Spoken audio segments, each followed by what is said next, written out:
Before we begin, take a deep breath. What you're about to hear isn't just a story. It's a confession carved out of years of silence. If you've ever trusted someone so completely that you forgot where you ended and they began, this story is for you.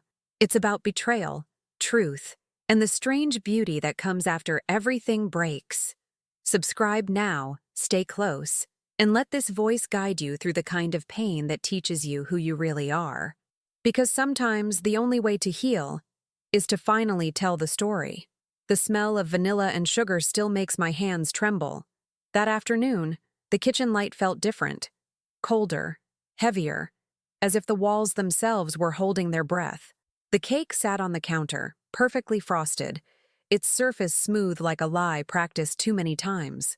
I had baked it myself, layer by layer, pretending it was just another cake, pretending I was still the same woman who once believed in him.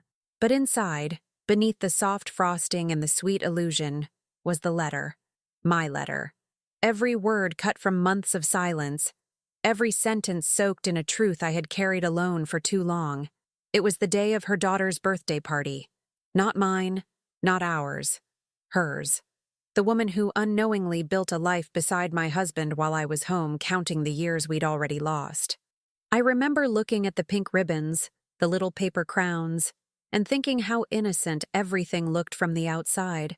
Balloons, laughter, children's songs, the kind of scene I once dreamed of. I told myself it would be the last lie I'd ever live through. I had rehearsed it in my mind 100 times. How I would walk in, how I'd hold the cake with both hands, how I'd smile, just enough to look like a guest, not like a ghost. My heart pounded against my chest as if trying to warn me, don't do it. But I had already done everything else. I had cried, begged, denied, prayed. None of it brought peace. So now it was the letter's turn. The air outside was thick with summer heat, that heavy kind of warmth that sticks to your skin and makes every breath feel like a decision. I drove slowly, watching the houses roll by, the streets that led to her neighborhood, a place I used to think we couldn't afford. He told me once that he was working overtime to save for our future. I remember believing him, holding his hand as he left every morning, whispering that I was proud of him. Proud. What a small word for such a big mistake. By the time I parked across from her house, I could already hear the music. Children laughing. A woman's voice calling out, warm and familiar. It wasn't mine. My hands were trembling as I carried the cake, its weight far greater than its size. Every step toward that door felt like walking through years of deception. I could almost see them. Those nights he said he was working late. The messages he deleted. The scent of perfume that wasn't mine clinging faintly to his jacket. When the door opened, she smiled at me. I'll never forget that smile. Open, kind, confused. "Oh, hi, can I help you?" she asked, her tone light, unaware. Her eyes didn't recognize me, but mine recognized everything about her. The way she looked at me, the way I once looked at him, the softness in her expression, the gentle trust. She had no idea. "I'm here for the party," I said, forcing a calmness I didn't feel. My voice cracked just slightly at the end, but she didn't notice. She simply stepped aside, gesturing me in. Inside, the house was warm, cozy, full of color and laughter. Photographs lined the hallway. One stopped me cold, a picture of him holding a little girl, her arms wrapped around his neck. His smile was the same one he used to give me when we still shared a bed, when love still felt like something we both understood. I wanted to scream. Instead, I kept walking. The table was already set, the candles waiting. I placed the cake at the center, as if it belonged there, as if I belonged there. I whispered to myself, "Happy birthday," though my voice barely existed anymore. And then I stepped back. My heart felt like it was breaking in slow motion, but there was a strange calm beneath the pain, like standing in the eye of a storm I had created. The letter inside the cake was folded neatly, sealed in plastic to survive the cutting. I had written it late at night, sitting on the kitchen floor, my tears blurring the ink. It wasn't a confession. It wasn't an apology. It was a reckoning. Names, dates, places. The truth in every detail. Every lie undone. I wanted her to see the man she thought she knew.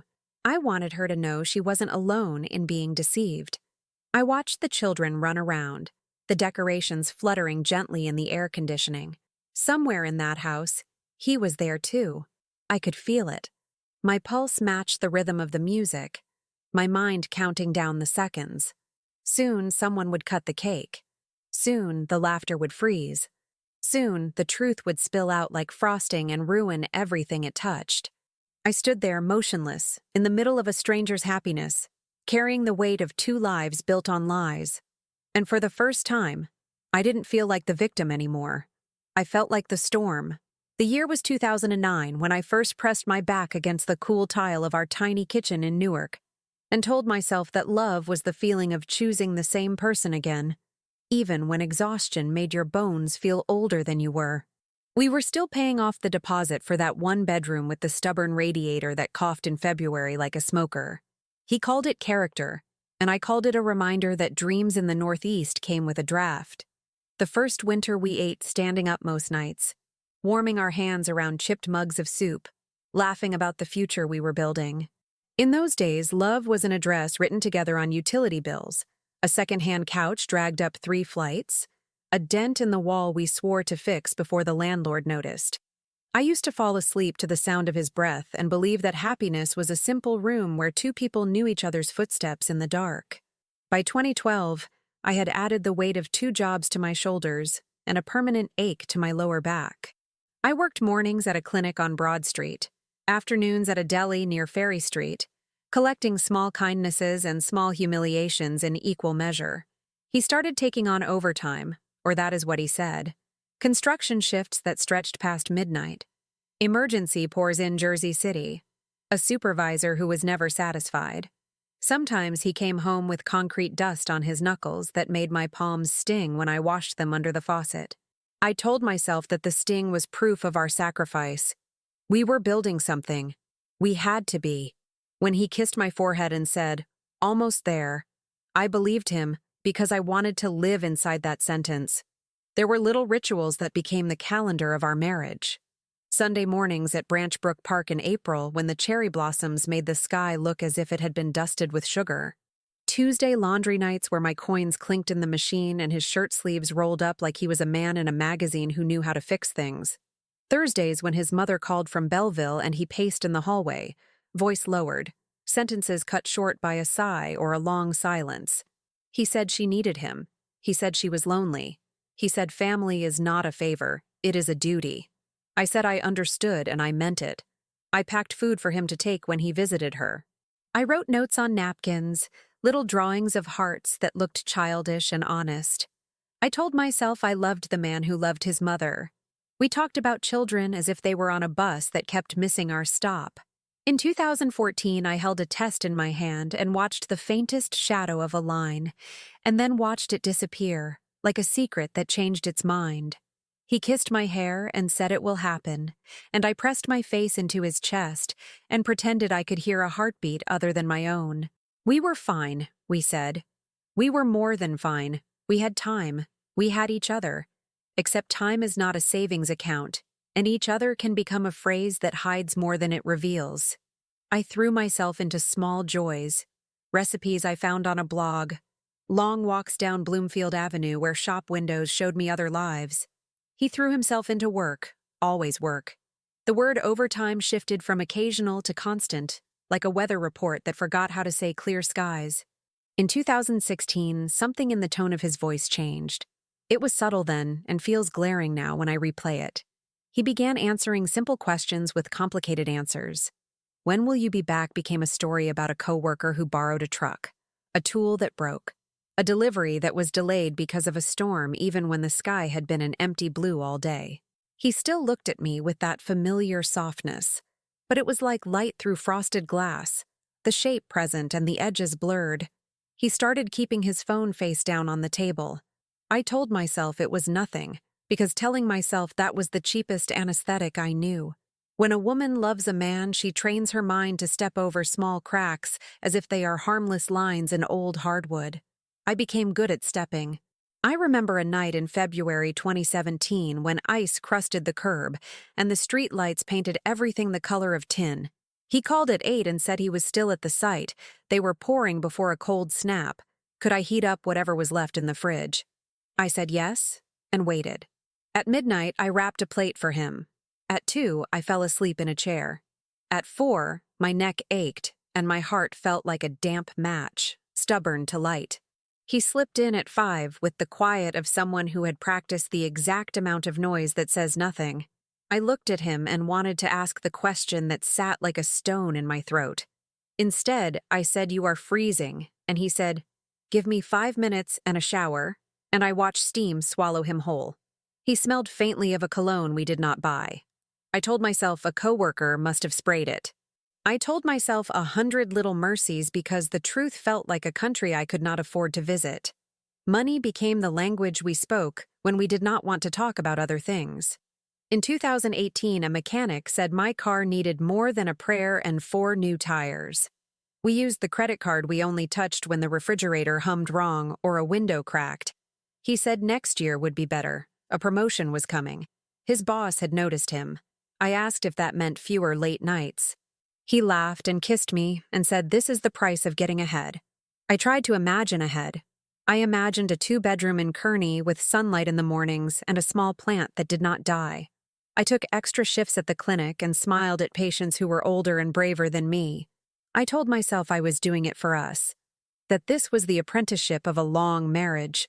The ache in my back felt like a certificate pinned to my spine. There were good days too, and I keep them stored in a box that is not sentimental but necessary. The day in 2019 when he surprised me with a picnic on the grass behind the cathedral, and the sky looked stitched back together after a series of gray weeks. The night in 2020 when the city was too quiet and we lit a candle and promised each other we would not let fear open a space between us. We learned how to live in smaller circles and how to keep our voices gentle when the world felt loud with uncertainty. I remember him bringing me tea, and I remember thinking, this is what it means to be chosen. The worst part of betrayal is that it cannot exist without a prior belief in safety. The first real crack appeared like a hairline fracture in glass. In 2021, I found a receipt in the pocket of his jacket from a restaurant in Montclair where we had never been together. 2 entrees, a bottle of wine, a dessert with a name that sounded like a whisper. The date was a Tuesday. He had told me he was in Queens that night helping on a job. When I showed him the receipt, he smiled too slowly and said the crew had eaten there after they finished. He said a client had comped the meal. He said, "Why are you going through my pockets?" And I said I was doing the laundry, and he said, "Fine, then thank you for washing my clothes, and not thank you for believing me." I folded the receipt and tucked it into a book. I did not read the book again. I began noticing small absences that felt larger because of their repetition. He stopped humming in the morning when he shaved. He stopped asking me about my day in a way that sounded like he wanted to know the answer. He stopped sitting through the credits of movies and instead stood up and checked his phone at the first hint of music. When I touched his arm, he did not always lean into it. When I said I missed him even when he was in the room, he kissed the top of my head and said, "You worry too much." He said I make up storms, and I should learn to enjoy the sun. I started counting how many times I chose silence, because the peace it promised was a counterfeit that looked real enough to spend.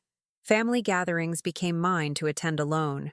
In late 2021, my cousin got engaged, and there was a small celebration in a backyard in North Arlington with too many folding chairs and loud uncles and a cake that leaned to one side.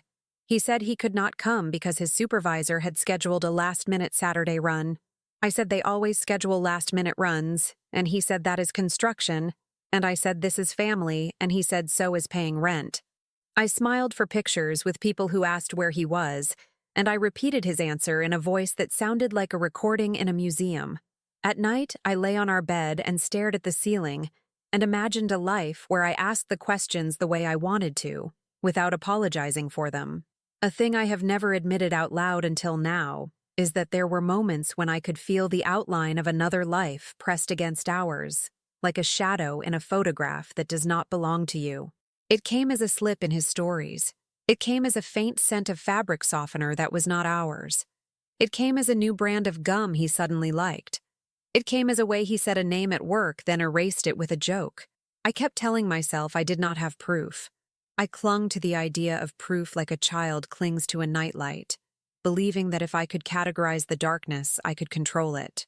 Love made me a librarian of almosts and maybes, and I arranged them on shelves and tried not to read them. In early 2022, he suggested we take a trip in August to Cape May, said we had earned it, said he had points. I said yes because I wanted to be the version of us that planned things together. August came and a job did too, and he said he could not get away. He booked me for a weekend anyway and said, "Take a friend. Breathe. You deserve it." I did not take a friend. I went alone and stood on the shore with gulls and wind and watched families build castles that the tide would undo with a professionalism that felt cruel. I realized then that I had started talking to the ocean the way a person talks to a diary. I came home with a sunburn and a souvenir magnet and a silence I did not know how to break. It is easy now to say that the signs were everywhere. It is easy to draw a red line under every Sunday he was not home by dinner, or every month when the bank account looked thinner than our habits explained. But inside the moment, denial wears the mask of patience. I told myself that marriages survived worse things. I told myself that loyalty meant keeping bad thoughts at bay. I told myself that when the season changed, his mood would too. I told myself that the man I met in 2009 still lived inside the man who whispered goodnight without looking up from his phone. The last night before the truth began to sharpen was an ordinary Wednesday in March 2023. I made arroz con pollo, and the rice stuck a little, and I laughed and he did not. He said he was tired. He said he would shower. He left his phone on the table and it buzzed, and I did not look. And then it buzzed again, and I still did not look. And then I picked up our plates. And that is how the good woman in me kept winning small battles and losing the war. I lay awake and traced the shape of his shoulder with my eyes, and told myself that tomorrow I would stop being afraid of my own questions. I wish I could say I kept that promise right away. The truth is more human. I kept it in parts. I asked him where exactly in Queens the site was, and he said near a school, and I asked which one, and he said he did not remember. I asked if he still wanted to try for a baby, and he kissed my forehead and said, "Of course," and rolled away. I asked if we could spend a Saturday with my sister, and he said maybe. A life can be whittled down by maybes. What I did not know then was that a different Saturday was coming, and that I would see what I could no longer pretend not to see. The change was not a moment. It was a slow corrosion, like paint peeling in corners you don't look at every day, until one morning you notice the wall is bare. In the spring of 2023, the silence between us began to feel rehearsed. He would come home late, always with the same rhythm in his excuses: construction, traffic, delays, and I would nod, my mind folding his words into the same tired drawer where I kept all the things I didn't want to believe. His smile became something he put on before entering the house, like a jacket that didn't quite fit anymore. I started noticing new habits. He began locking his phone, even in the shower. He changed his cologne. He shaved on Sundays, though we never went anywhere. Once I found a child's drawing in his car. Crayon lines, pink and yellow. The name Emily, written at the top. I stared at it, feeling my pulse in my fingertips. He said a coworker's daughter must have left it there, that he gave her a ride after school. His voice was calm, too calm, the way liars talk when they've had time to practice. That night, I dreamed of a house I didn't recognize. It had blue curtains and laughter I couldn't place. When I woke, the sheets on his side were cold. Summer crept in like a fever. The days were long, but the warmth never reached our home. I told myself we were just tired, that life had become heavy for both of us. He started talking less about the future, more about projects. He said he might be sent to Philadelphia for work. When I asked for details, he brushed me off with that half smile, the one that used to melt me, now cutting deeper than any sharp word could. In June, he forgot our anniversary. Not just the date, he forgot it entirely. I came home with takeout from the restaurant where we had our first dinner, a tiny Thai place with flickering lights and slow service. The same song was playing, the same worn-out menu, and I told myself maybe he'd remember once he saw the food. But when he came home, he didn't even glance at the table. He said he'd eaten already. He said he was exhausted. He kissed my forehead like I was a child he didn't want to wake. I went to bed with the taste of curry and heartbreak on my tongue. I began keeping a notebook, not because I wanted proof, but because I needed to make sense of my own confusion. Dates, times, excuses. The human mind can only carry so much uncertainty before it begins to collapse. In that notebook, I found myself turning detective and victim at the same time. He told me he was working overnight on July 14th, but his GPS showed movement toward Clifton. He said his phone died one Saturday, but I saw him active online at midnight. I wasn't paranoid anymore. I was awake. Still, I said nothing. Love, when it's dying, becomes a series of quiet rehearsals for goodbye. You start accepting smaller and smaller pieces of someone until you realize there's nothing left.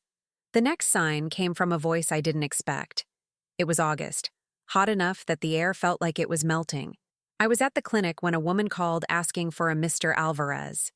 My husband's last name. She said she needed to confirm an insurance claim. I told her she had the wrong number, but before hanging up, I heard her say, "His daughter Emily's form is missing." My throat went dry. Emily, the name from the drawing. That night, he didn't come home until after midnight. I waited on the couch with the TV on mute, the clock ticking so loudly it felt like a heartbeat. When he walked in, I said nothing at first. I just watched him take off his boots, open the fridge, pour himself water. He didn't look at me until I said her name. "Who is Emily?" The glass slipped from his hand, hit the counter, and cracked. Not shattered, just cracked, like us. He turned slowly, confusion flickering across his face before settling into something colder. "What are you talking about?" he asked. I repeated the question. This time, my voice broke. He sighed, sat down, and said I was imagining things, that I was tired, that maybe I should see someone. It was the way he said it, soft, patronizing, that made me feel small. I wanted to believe him, but something inside me had already begun to rot. The following week, I drove past a school near Clifton. I didn't know why. Instinct, maybe. The kind that lives in the bones of women who've been lied to. There, parked near the gates, was his truck. Not at a construction site, just waiting. My hands shook as I parked across the street. I saw him through the windshield, smiling. And then she appeared. A woman, dark hair, holding a little girl's hand. The same pink backpack, the same name tag. Emily. He leaned down, kissed the girl's forehead, and for a second I couldn't breathe. He wasn't her driver. He wasn't helping anyone. He was her father. I stayed there until they disappeared inside.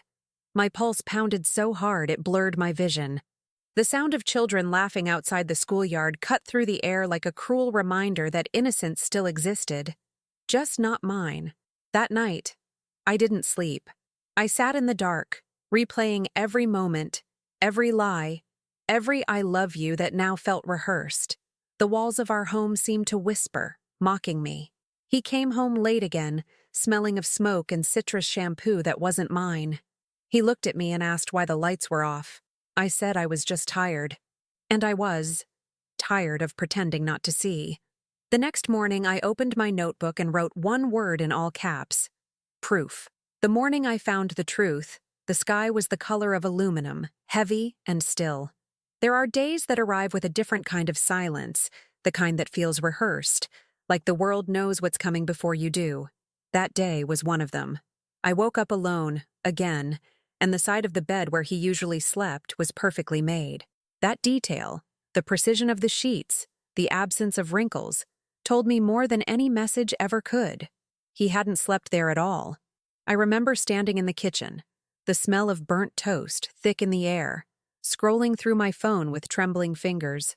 I wasn't looking for anything specific, just moving through his world like a ghost, desperate to find a door. And then it happened. An email notification appeared.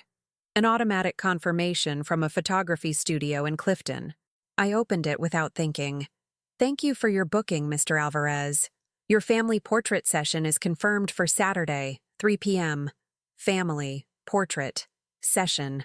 The words burned into my eyes. I clicked on the attachment and there it was.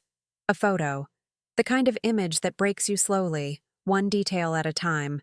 Him, smiling. A woman beside him, her hair long and dark, her arm around a little girl who couldn't have been older than 6. Emily.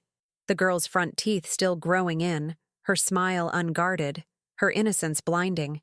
They looked like a family that had never known pain. And in a cruel way, they hadn't.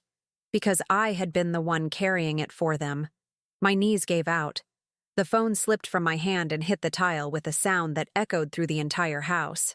I wanted to scream, to destroy every trace of him, but what came out instead was a sob that didn't sound human. I sat there for a long time, staring at the cracked screen, the image frozen like a confession. When I finally gathered the strength to move, I printed the photo, folded it carefully, and slipped it into my notebook, the same one where I'd been keeping track of the lies. That notebook had started as a way to hold myself together. Now it became the record of my undoing. Every page felt heavier than the last. I could see the progression of my own disbelief, the way love turned into evidence. He came home that evening carrying a grocery bag as if the day were normal. "Hey," he said, his tone casual, too casual. "Long day?" I nodded, keeping my voice low. "Where were you today?" I asked. He hesitated just a second too long. "At the site," he said, opening the fridge. "Clifton?" I added. He froze, his hand still holding a carton of milk. The silence between us stretched until it started to hum. Then he turned, forcing a smile. "Yeah, Clifton. Why?" I looked at him, really looked at him. The man I married was still standing there, but the eyes were different. Guarded, restless, almost afraid.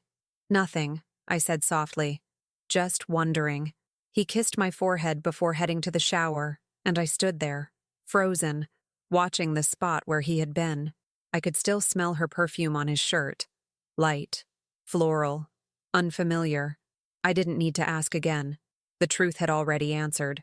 That night, I opened the notebook again, added the date, and wrote a single sentence. "He has another family." Writing it made it real. My hand shook so much the letters looked like a child's. I closed the book and pressed it to my chest, as if that could somehow keep my heart from splitting apart. The following Saturday, I decided I had to see it for myself. Not just the photo, not the hints or the receipts or the perfume. I needed to look at the lie breathing in real time. I told him I was visiting my sister. He nodded without suspicion. He had stopped asking questions about me long ago. I drove to Clifton in silence, my mind buzzing like static. The closer I got, the more the air seemed to thin. The address from the studio email wasn't hard to find. A small white house with a green door, a swing set in the yard. The kind of place people build when they think happiness is permanent. I parked across the street and waited. At 2:45, his truck appeared. He stepped out wearing jeans and a clean shirt, his hair combed in a way I hadn't seen in years. Then she came out. The woman from the photo. She smiled at him like I used to. He kissed her on the cheek, casual, familiar, a gesture that used to belong to me. Then Emily ran out of the house, giggling, calling, "Poppy!" He lifted her easily, spinning her in the air, laughing in a way I hadn't heard from him in so long that it felt like a stranger's voice. I sat there, gripping the steering wheel, my nails digging into the leather. My heart didn't break. It went quiet. That's what people never tell you about betrayal. It's not a scream. It's the sound of everything inside you going still, as if your soul is waiting for instructions on how to breathe again. He carried her inside while the woman followed, her hand resting gently on his back. They looked like a family in a commercial, the kind that promises safety, warmth, belonging. I realized I had been living in the commercial's discarded script, the version that never aired. I don't remember driving home. I remember the steering wheel slick with sweat, the radio off, the world too bright. I remember pulling into our driveway and sitting there until the sun went down. And when he walked through the door that night, smiling like always, asking if I wanted Chinese or pizza, I smiled back. I said, "Pizza sounds perfect," because I wasn't ready to confront him yet. Not until I knew how to make him feel the silence I had lived in. Not until I found the right words, and the right way, to end the story he thought he controlled. In the days that followed, I became both detective and actress. My life turned into a performance staged in the smallest corners of our home. I smiled when he looked, stayed quiet when he didn't. I cooked dinner like everything was fine, even though each sound, the clatter of plates, the hiss of oil in the pan, echoed through me like static. I was living in two worlds now, the one he saw and the one I knew. The discovery didn't bring relief. It brought noise, a constant hum inside my skull that refused to fade. I replayed the image of him lifting that little girl in Clifton over and over until my mind felt bruised. I tried to remember the last time he had smiled at me that way, with his whole face, his whole body. I couldn't. I wanted to scream, to confront, to destroy everything that still smelled like him. But the thought of losing control terrified me more than his betrayal. At night, I would wait until he fell asleep and then stare at his face in the dark. Sometimes he twitched, murmured names, half words. Once I heard him say M, softly, tenderly, and my chest tightened so violently I had to cover my mouth to keep from sobbing out loud. There's something monstrous about realizing that the person breathing beside you is somewhere else entirely, dreaming in another language, loving someone who isn't you. I started keeping a second notebook, one he would never find. It wasn't about evidence anymore. It was about understanding myself. Every page began with a question. When did I stop being his home? Why do I still want to touch him? What am I waiting for? There were no answers, only the steady rhythm of pen on paper. Sometimes I'd write until dawn, my tears smudging the ink, turning my sentences into blurred wounds. By the third week, his lies began to collapse under their own weight. One evening, he came home with a scrape on his hand and said he got it at work. But there was no dust on his boots, no smell of cement, no tiredness in his shoulders. He didn't even notice that I noticed. I realized then that lying had become his language, and silence had become mine. We were both fluent in pretending. I avoided mirrors during that time. It's strange how grief over someone still alive distorts you. I caught glimpses of myself in windows, in the dark reflection of the TV, and I didn't recognize the woman staring back. My eyes looked older, sharper. My smile had edges now. I started dressing differently. Nothing drastic, just small acts of rebellion. Red lipstick, the shade he said was too loud. A dress he didn't know I owned. I wasn't trying to win him back. I was reminding myself that I still existed outside his shadow. The confrontation I imagined played out 100 ways in my head. In some versions, I threw the photo in his face. In others, I simply left a note on the table and disappeared. But every time I tried to picture it, my body froze. The anger was there, raw, alive, but so was fear. Not fear of him, but of what would remain afterward. Years of sacrifice, gone. A marriage that existed only on paper. And me, alone again. This time older and wiser, but infinitely more tired. One night, I came home from work to find him sitting on the couch, staring at the TV, a beer half empty in his hand. He looked at me and said, "You've been quiet lately." I wanted to laugh. Quiet? I had been screaming inside my own head for weeks. "Just tired," I said. He nodded, turned back to the screen. "We should take a trip," he added suddenly. "Get away for a few days. Maybe the shore." I almost said yes. The part of me that still craved peace wanted to believe in that offer, even if it was hollow. But then I remembered the green door, the swing set, the little girl calling him Poppy, and my voice hardened. "Sure," I said, forcing a smile. "Invite your other family too." The words came out before I could stop them. His head snapped toward me, eyes wide, searching my face for meaning. "What?" he said. The silence that followed was a living thing between us. I didn't repeat myself. I just held his gaze. And in that second, something shifted. His mask faltered. He didn't ask what I meant again. He just looked away, took another sip of beer, and turned the volume up. That was the moment I understood what kind of man he truly was. Not a monster, not a lover, just a coward. A man who would rather drown in his own lies than face the wreckage he created. That night, I packed a small bag. Not to leave, Not yet, but because I needed to feel what freedom weighed like. The sound of the zipper was the quietest rebellion I'd ever committed. I placed it under the bed, hidden but ready. Then I went back to the kitchen, opened my notebook, and wrote the words that would start everything that came next. He will see the truth the way I did.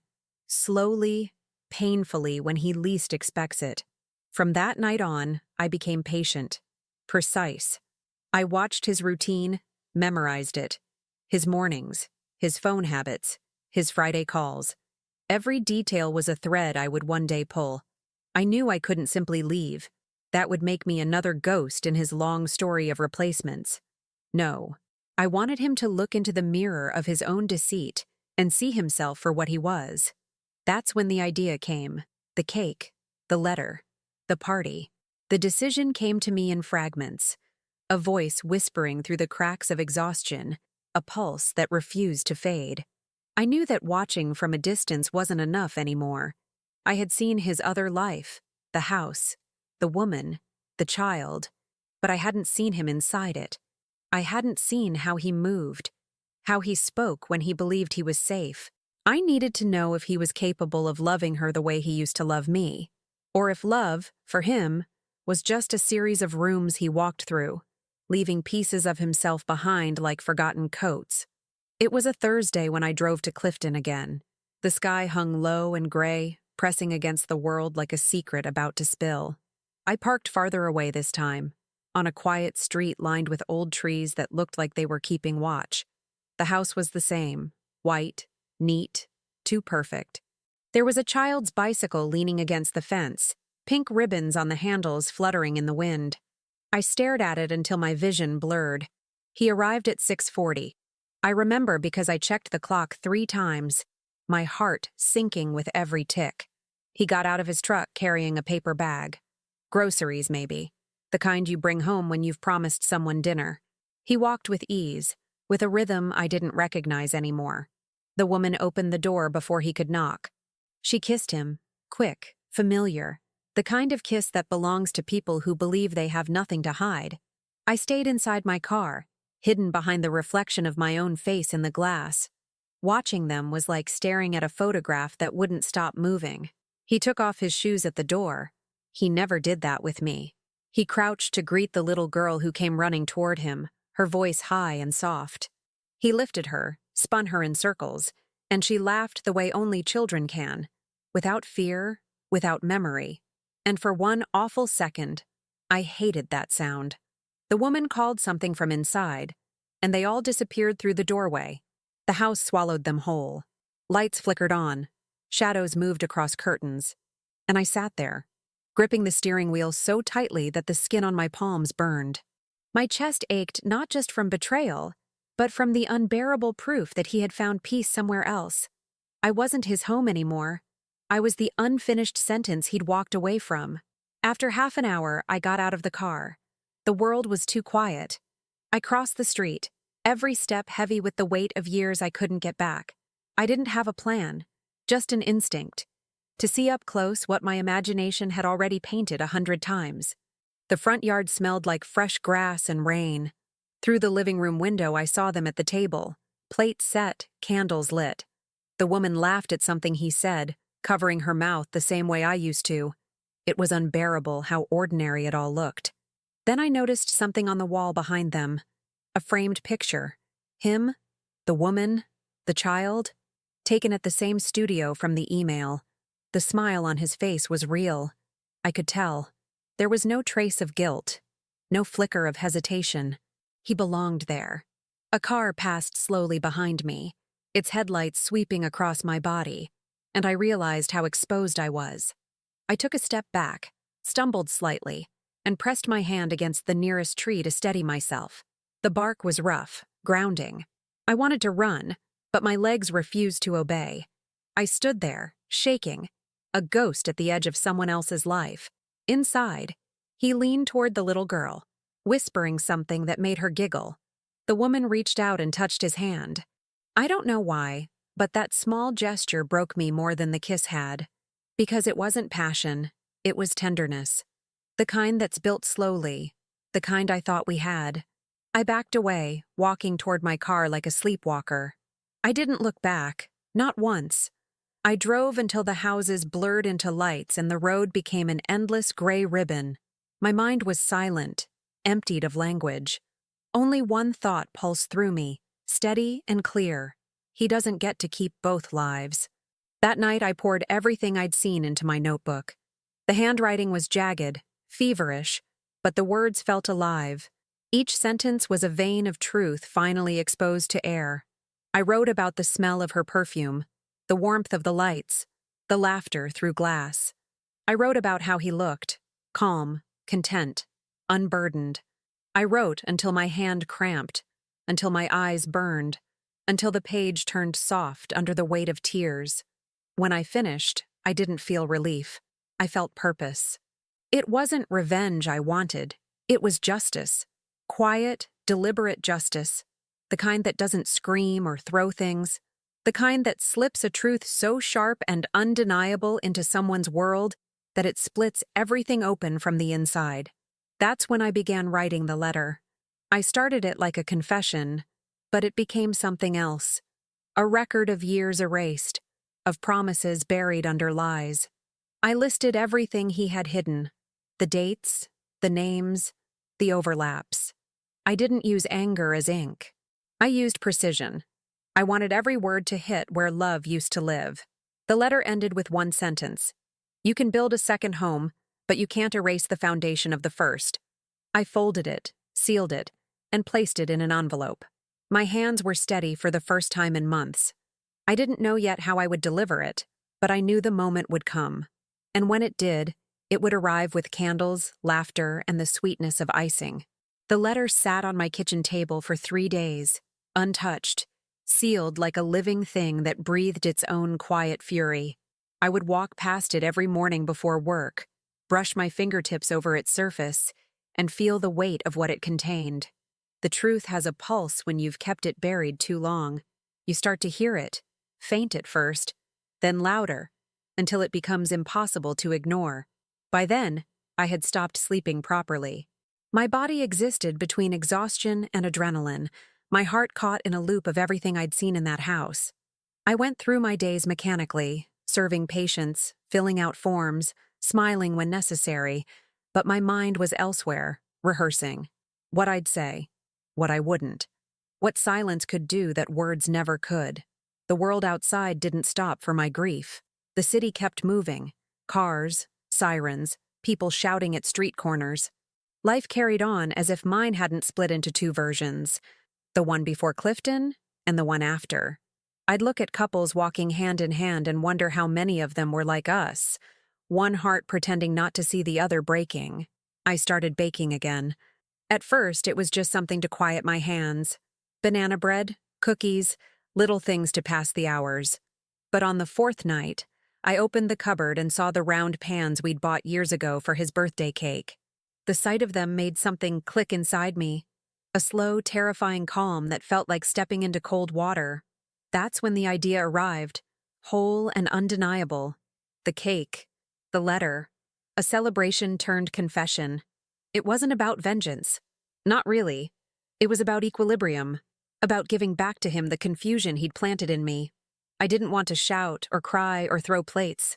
I wanted him to experience the stillness of realization, the same suffocating quiet I had lived in since the day I saw his other life through glass. I began planning everything meticulously. I found out through one of his co-workers that the woman, her name was Claudia, was organizing a birthday party for her daughter. Emily would be turning 7 in September. 7. The number stayed with me, looping in my mind like a haunting rhythm. 7 years. That's how long he had managed to live 2 lives, one inside the daylight and one inside my trust. The party was on a Saturday afternoon. I called in sick that day. The morning sunlight was harsh, almost cruel, spilling across the countertop where I laid out the ingredients. Flour, sugar, eggs, milk. Familiar gestures for an unfamiliar purpose. I mixed the batter carefully, each turn of the spoon a confession whispered under my breath.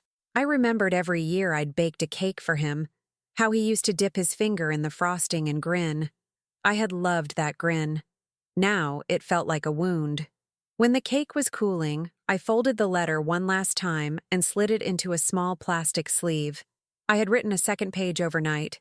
This one not for him, but for her. It wasn't an accusation. It was an apology. I didn't hate her anymore. She was a mirror of me, another woman who had built her world on his lies. The thought of her discovering the truth in front of everyone wasn't cruelty, it was revelation. I cut a small slit in the middle of the cake and placed the envelope inside, sealing the opening with icing. You wouldn't know anything was there. It looked perfect, smooth, soft, harmless. The irony wasn't lost on me. I had spent years making things look fine on the surface while everything underneath decayed. This cake was my masterpiece, my final performance of composure. I decorated it simply: white frosting, small pink flowers around the edges, 7 candles. The number 7 again. The air smelled sweet, almost too sweet, the way deception sometimes does. As I boxed it up, I felt an odd sense of peace. My hands no longer shook. My breathing was steady. I wasn't driven by rage anymore. I was guided by clarity, the kind that only comes when there's nothing left to lose. He came home late that night, humming under his breath. I watched him from across the kitchen as he poured himself water, the light catching the side of his face. "You're quiet lately," he said, not for the first time. "I'm just thinking," I replied. "About what?" I smiled faintly. About how sometimes endings look like beginnings. He didn't ask what I meant. He never did. He had stopped listening long before I stopped speaking. I spent that night awake, the box sitting on the counter beside me like a silent accomplice. I imagined the moment it would open, the laughter freezing mid-air, the confusion, the eyes darting from her to him, from him to the letter, from the letter to the truth. I imagined his face, the stillness, the denial, the collapse. Not because I wanted to see him destroyed, but because I wanted him to see himself. When the dawn finally came, I dressed in the same clothes I'd worn the first day I followed him to Clifton. Simple jeans, a white blouse, nothing dramatic. I tied my hair back and looked in the mirror. My reflection didn't look like a woman scorned. She looked like someone who had finally remembered who she was. I placed the cake gently on the passenger seat and started the car. The city was waking up, unaware that somewhere inside its endless hum, a truth was about to detonate quietly, elegantly, like a secret choosing its own moment to breathe. And as I drove toward Clifton, I whispered the same sentence over and over, a prayer not for forgiveness, but for release. He will know what it feels like to live with silence. The drive to Clifton that morning felt both endless and strangely calm. The streets shimmered with late summer heat, the kind that blurs everything in the distance, softening edges until truth itself seems merciful. I remember thinking how beautiful the world looked when you stopped believing it owed you anything. The cake sat beside me, steady in its box, white frosting pristine, the hidden letter sealed inside like a heart that had decided to speak. When I turned onto her street, balloons already floated above the gate, pink and gold, tied to railings that gleamed under the sun. Cars lined the curb, laughter drifted from the backyard, and the scent of barbecue mingled with music. The sound of a child's laughter cut through the air. Emily's. The same voice I had once heard through glass, now alive, echoing like an unfinished memory. I parked 2 houses down and sat for a moment, hands on the steering wheel, eyes closed. Every part of me was trembling, but not with fear anymore. It was something deeper, resolution. I told myself this wasn't revenge. This was truth returning to its rightful place. There's a difference between cruelty and justice, even if they sometimes share the same silence. When I stepped out of the car, the sun hit my face with a strange gentleness. I carried the cake carefully, both arms cradling it like something sacred. My pulse was steady, my breath measured. The walk up the driveway felt like moving through water. Every sound was muffled, distant. The clinking of plates, a child squealing, the scrape of a chair. Claudia, the woman I had once only seen from a distance, opened the door. She looked just as I remembered from the photo. Kind eyes, soft smile, unaware. "Oh, you must be from the bakery," she said, her tone bright, welcoming. I nodded. Yes, I said quietly. I was asked to bring the cake. She smiled wider. Oh, thank you. Come in, come in. We've been waiting for it. Her voice was so full of life it almost hurt to hear. Inside, the house smelled of cinnamon and fresh flowers. Ribbons hung from the ceiling, a banner reading Happy Birthday, Emily, curved above the living room doorway. The walls were lined with photos, him in all of them, holding Emily, kissing Claudia, smiling. That same smile that had once belonged entirely to me. I followed her to the dining room, where the table was set with paper plates, confetti, and gifts wrapped in silver paper. The laughter of children spilled through the open windows. And then I saw him. He was in the backyard, grilling, wearing the same old cap he used to wear on our Sunday walks, the one I'd given him years ago. He looked comfortable, effortless, like a man who had never been caught, because in his mind, he hadn't been. For a second, I almost turned around. There was still time to leave, to let it all remain unspoken. But the weight of the cake reminded me why I was there. Some truths are meant to be witnessed, not buried. Claudia led me to the table and pointed to the center. Right here is perfect, she said. I placed the cake gently down. It's beautiful, she added, leaning closer to admire it. You even got the colors right. Yes, I whispered. It's exactly as it should be. The doorbell rang. More guests arrived. Children ran in and out, their laughter fluttering through the air like bright birds. He came inside then, wiping his hands on a towel, smiling at everyone. When his eyes found mine, the color drained from his face. For a long, unbearable second, the world held still. He blinked once, twice, disbelief flickering into panic. I didn't move. I just looked at him, steady, calm. It was strange. How quiet the moment felt, how full. He opened his mouth to speak, but no sound came out. Claudia turned to him, puzzled. Honey, is everything okay? She asked, her hand brushing his arm. He forced a smile, shaking his head. Yeah, he said hoarsely. Yeah, everything's fine. I smiled back, polite, neutral. It's a lovely home, I said softly. You must be proud. His throat worked, but he couldn't form a reply. He looked at the cake, then at me, and I saw the understanding bloom slowly across his features, the dawning horror of a man watching the walls close in. He knew. He knew exactly what was inside that cake. Should I get the candles? Claudia asked cheerfully. Yes, I said. 7 of them. She left the room, humming. He took a step toward me, his voice low. What are you doing here? I tilted my head, my tone even. Delivering what you ordered. His jaw clenched. Please, he whispered, panic lacing the word. Not here. Not like this. I leaned closer, my voice barely above a breath. You don't get to choose how truth arrives. Claudia returned with the candles, still smiling. Ready? She said.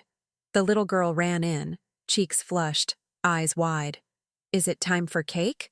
Everyone clapped. Cameras came out. I stepped back, folding my hands in front of me. The room filled with the rhythm of applause and laughter. Claudia lit the candles while Emily beamed, unaware of the fire beneath the frosting. He stood behind them, face pale, sweat beading on his forehead. Every flicker of the flame reflected in his eyes. Make a wish, sweetheart, Claudia said. Emily closed her eyes, blew out the candles, and the room erupted in cheers. For a moment, everything was perfect, the illusion at its brightest. And then Claudia picked up the knife. When the knife cut through the first layer, the room was all laughter and light. Parents clapped, children shouted, phones flashed. The moment stretched out beautifully, like a photograph that hadn't yet developed its truth. I watched her hands, steady and graceful, guiding the blade through the frosting, through the lie, through the center of everything we were. Then came the envelope. It appeared slowly, like something rising from beneath the surface. The tip of the knife caught the edge of the plastic, pulling it up with the slice of cake. Claudia frowned, confused. What's this? She said, her voice soft, innocent. The chatter began to quiet. Someone laughed awkwardly. The little girl reached forward, curious. Is that part of the surprise? I didn't move. I stood still, every heartbeat echoing inside my ears. He was already pale, frozen, his body leaning forward slightly as if he could somehow undo what was happening by will alone. Claudia's fingers lifted the small plastic sleeve, coated now with bits of frosting. Her smile faltered. "There's something inside," she murmured. She peeled it open carefully, and the folded letter slid out. The paper smeared but still intact. She unfolded it with shaking hands. The silence that followed was the kind you can feel. Heavy, electric. The kind that changes the air in a room. Her eyes moved across the page, line by line, the joy draining from her face like color from a photograph left too long in the sun. The laughter outside, children playing, sounded suddenly distant, unreal. She read in silence, her lips parting once, twice, like she wanted to ask a question but couldn't find the words. He took a step forward. "Claudia," he began softly, "whatever that is, it's—" She looked up then, and I will never forget her expression. It wasn't rage at first. It was disbelief, sharp and pure, as if the world had just cracked open beneath her feet. "Tell me this isn't true," she whispered. "Tell me this is some kind of mistake." He opened his mouth, but no sound came out. He looked at me instead. His eyes, once so sure, so full of control, were pleading now. "Please," he mouthed silently. I didn't move. I didn't speak. I simply watched him drown in the quiet he had built for both of us. Claudia turned back to the letter, scanning faster now, her breath quickening. Each word hit her like a small blade. Dates, names, the nights he'd claimed to be working late, the holidays he'd missed, the overlapping timelines. She reached the end of the page, where I had written the final line. "You can build a second home, but you can't erase the foundation of the first." Her hand trembled. The paper slipped from her fingers and fell to the table. The music outside stopped. Even the children seemed to sense it. The rupture, the shift in gravity. He tried to move toward her, to explain, but she stepped back, her voice breaking. "Get out," she said, quietly at first, then louder. "Get out." He hesitated, looking at her, at me, at the stunned faces around him. I could see the collapse happening behind his eyes, the realization that there was no version of this moment he could escape. Claudia turned to me then. For a second, our eyes met. Two women caught in the same storm, facing each other from opposite shores. I expected hatred, but what I saw was something else. Recognition, the kind that only comes from shared pain. She nodded once, almost imperceptibly, and that was all I needed. I walked toward the door, the room spinning around me, the sound of muffled sobs filling the space where laughter had been moments before. My legs felt unsteady, but my heart was silent, empty, but steady. As I stepped outside, the sunlight hit me like absolution. The air smelled of charcoal and flowers, of endings and beginnings. I could still hear Claudia's voice faintly inside, rising and breaking. He tried to speak, but she shouted over him now. Every word she said was a piece of my past, finally set free. I reached the car, opened the door, and sat down. My hands rested on the steering wheel, sticky with the sweetness of icing. I watched the house through the windshield as fragments of my old life shattered behind those walls. It was strange how calm I felt. No triumph, no satisfaction, just stillness. He came out minutes later, alone. He looked lost, like a man stepping into a world he didn't recognize. For a moment, our eyes met through the car window. There was so much he wanted to say. I could see it. The apologies, the excuses, the fear. But I didn't roll down the window. I didn't owe him the sound of my voice. He took one hesitant step toward me, then stopped. I started the engine. The hum of the car swallowed the noise of everything behind me.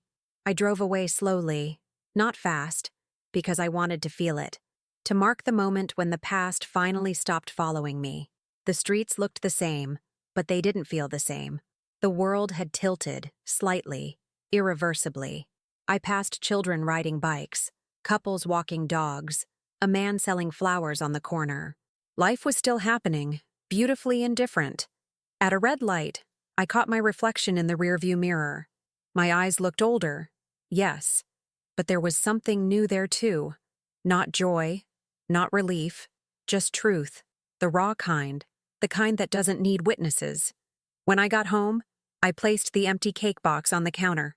The faint scent of vanilla still lingered. I thought about Emily's laughter, Claudia's trembling hands, his silence. And then, without thinking, I whispered to the empty room, "It's done." For the first time in years, the house didn't echo back. That night, I didn't cry. I thought I would. I thought the weight of everything, the lies, the years, the emptiness, would finally crush me into something unrecognizable. But instead, there was quiet, the kind of quiet that feels earned. I made tea, sat by the window, and watched the streetlights shimmer against the dark pavement. Somewhere in the distance, a train passed, its low rumble folding into the hum of the city. It felt like the world was moving again, and for the first time in a long time, I wasn't stuck inside it. The house around me was small and imperfect. The paint was chipped, the sink leaked, and the air carried the faint scent of burnt sugar from the oven. But it was mine. Every flaw belonged to me now. There was no more waiting for footsteps, no more pretending not to hear the lies between words. The silence no longer frightened me. It was soft, almost kind. I thought of Claudia. I imagined her putting Emily to bed that night, holding her tightly, whispering answers to questions no child should have to ask. I didn't hate her, not even a little. She was collateral in a story neither of us chose to live. We were both women who had believed in the same promise, and both of us had watched it unravel under the same hands. Somewhere deep down, I hoped she'd find the strength to rebuild her world faster than I had. Maybe she would. Maybe the truth would set her free too. As for him, I don't know where he went that night. I didn't ask. I didn't look. The man I once loved had dissolved long before the party, long before the cake. He had become an echo, a collection of gestures and smiles that no longer belonged to the same soul. And maybe, in his own distorted way, he had convinced himself he could love us both. But love that divides itself isn't love. It's possession. I spent the following days in a strange haze of clarity. People at work asked if I was okay. I smiled and said yes, meaning it for once. I stopped checking my phone for messages that would never come. I stopped rehearsing conversations in my head. There was nothing left to say. Sometimes at night, I'd walk to the park and sit on the same bench we used to share years ago, back when everything felt simpler. The trees had grown taller, the city louder, but the air still carried that faint hum of life going on. I'd close my eyes and let it wash over me, not to remember him, but to remember myself, the woman who had survived loving someone who didn't deserve it. Healing, I learned, doesn't come with grand gestures.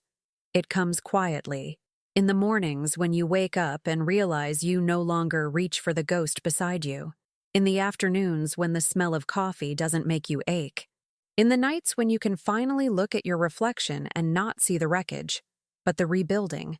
A few weeks later, I took the notebook, the one filled with dates, lies, and tears, and carried it to the backyard. I tore the pages one by one, feeding them to a small fire in the metal basin. The smoke curled upward, soft and gray, carrying with it the last of what I owed to the past. When the final page burned, I whispered a quiet goodbye, not to him, but to the version of myself who had stayed too long. Life didn't suddenly become beautiful. There were still bills, long days, lonely mornings, but there was also peace in the ordinariness of it all. I could buy flowers for myself without wondering what they meant. I could cook dinner and eat it alone without feeling empty. I could breathe without explaining why. One Sunday, I drove to the shore, the same ocean we had once promised to visit together. The sand was cold beneath my feet, the wind sharp, the horizon endless. I watched the waves crash and retreat, over and over, never tired of coming back only to leave again. There was something holy about that rhythm, something that mirrored the way life breaks you and still insists you keep going. I closed my eyes and let the sound fill me. For the first time, I felt the faint outline of forgiveness, Not for him, but for myself. For believing. For staying. For hoping too long. The kind of forgiveness that doesn't erase the scars but lets you touch them without pain. When I finally turned to go, I left my shoes behind on the sand. Not as a symbol, not as drama, just because the ocean had already taken enough, and I didn't want to carry anything back from it. That night, back home, I lit a single candle and placed it on the windowsill. Its light flickered gently against the glass. I thought of everything that had brought me there. The laughter, the betrayal, the letter in the cake, and realized that pain, when faced head-on, doesn't destroy you. It remakes you. I am not who I was before him. I am quieter, yes, but I am also steadier. Sometimes, late at night, I still hear echoes of the life that could have been. The dinners, the laughter, the shared mornings. But they come to me now like distant waves, familiar but harmless. And when they fade, what remains is peace.